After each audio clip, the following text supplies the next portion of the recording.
காலையில் பிரேக்ஃபாஸ்ட்லாம் சாப்பிட்டுட்டு மத்தியானத்துக்கு வந்து நான்வெஜ் ரெடி பண்ணிக்கலான்னு சொல்லிட்டு அம்மா பண்ணிகிட்டு இருந்தாங்க. ஃபஸ்ட்டு வந்து மட்டன் தான் வேக வச்சுருந்தாங்க.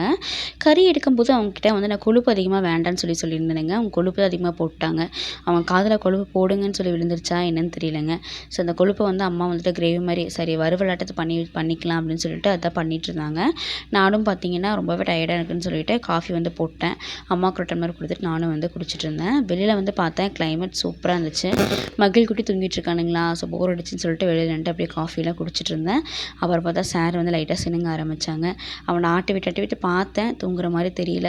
சரி ஓகே பசிக்க மாட்டிருக்கு அப்படின்னு சொல்லிட்டு நான் வந்துட்டு அவனுக்கு ஃபுட்டு கொடுக்க ஆரம்பிச்சிட்டேன். அதுக்கப்புறம் அக்கா வந்து அம்மா வந்து பார்த்திங்கன்னா குழம்பு செஞ்சுட்டு அதுலேருந்து கறி எடுத்த கிரேவிங்க. ஸோ அது பண்ணிகிட்டு இருந்தாங்க. மகிழ் குட்டிக்கு ஃபோனில் கனெக்ட் பண்ணிவிட்டு பாட்டு போட்டுட்டு இருந்தேன். அதை பார்த்து ரொம்பவே டான்ஸ் ஆடிட்டு இருந்தான். அப்புறம் இந்த கிளைமேட்டுக்கு வெளியில் தான் கொஞ்சம் நேரம் டைம் ஸ்பெண்ட் பண்ணிகிட்டு இருந்தோம். சைடில் அப்படியே குக்கிங்கும் போயிட்டு இருந்துச்சு. ஸோ என்னென்ன செஞ்சோம் அப்படிங்கிறது நெக்ஸ்ட் ஷார்ட்ஸில் கண்டிப்பாக ஷேர் பண்ணுறேன்.